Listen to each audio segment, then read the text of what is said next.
Hey guys, so I'll be doing another example of finding real roots of polynomial equations. So I have an example here.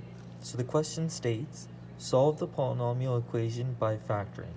So I have another example here which will attempt. This one's a little tricky one. So the example is x cubed minus 2x squared minus 25x is equal to minus 50. So what we initially do is we let the equation equal to 0. So we set the whole thing equal to 0. So what we would do is we would take this minus 50, bring it over to this side, letting this side equal to 0. So once we do that, we get x cubed minus 2x squared minus 25x plus 50 is equal to 0. So now what we could do is we could put a bracket around here like that, and around here, and like that. So we could see that we have x squared as our lowest power in this. So we could take this x squared out. So we'll be left with x minus 2. And the same thing here. We know that we could take 25 out. We'll be left with an x. We could take minus 25 out, and we'll be left with an x with minus 2. So if you see what I did here, that's exactly what I did. So I took the x squared out, left with x minus 2, and I took the minus 25 out and left with x minus 2. So now I have a common factor. I have a common x minus 2 here and here. So what I could do is take this x squared and this minus 25. I could write it like this. So I could take it like this, x squared minus 25 in one bracket, multiplied by x minus 2 and x minus 2 down here, and let it all equal to 0. So after doing that, we need to find two numbers that add up to 0, because we don't have an x term in the middle here.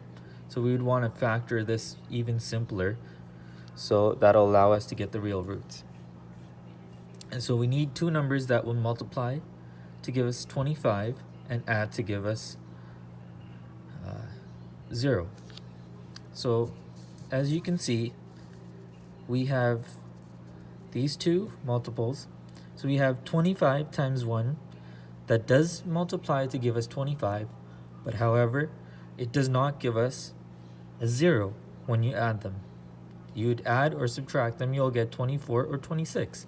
However, here, if you add both these numbers, they'll either give you 10, or if you subtract them, they'll give you 0, and they multiply to give you 25.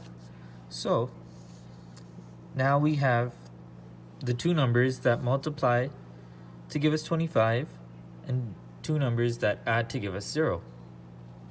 So we know that we could simplify this term even further, writing the first bracket like this with an x here and x here, because what we know, x times x will give us x squared. So we could write that like that. So further, now we would have to just simply substitute this 5 and this 5 here and here with the adequate signs. So one has to be a minus sign and one has to be a plus sign, because we know that once we add them, we want a 0. Okay, so we do that. We get x minus 5, and we get x plus 5 times x minus 2. Alright, so we have that, and now what we could do is we could find the real roots. So finding the real roots of the equation that we found x minus 5, x plus 5, and x minus 2, letting it all equal to 0. So the first root, we would initially take the x minus 5 and let it equal to 0. We would take this minus 5 over to the side, and we are left with x is equal to 5. That's our first root. Our second root would be x plus 5 is equal to 0. We let that equal to 0, and we take this plus 5 over to the side.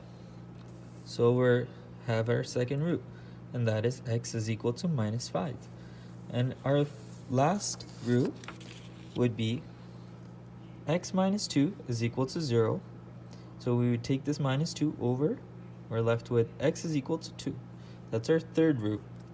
However, for us to write all the roots as our final answer, we sometimes write it like x is equal to plus minus 5, because we do have a plus 5 and a minus 5. So you could just simply write it plus with a minus sign 5, comma, plus 2. Or you could just simply write it out x is equal to 5, comma, minus 5, comma, 2. However you prefer. I hope this video helped you finding the real roots. If you need more examples or help, please leave a comment below, like, and subscribe. Thank you.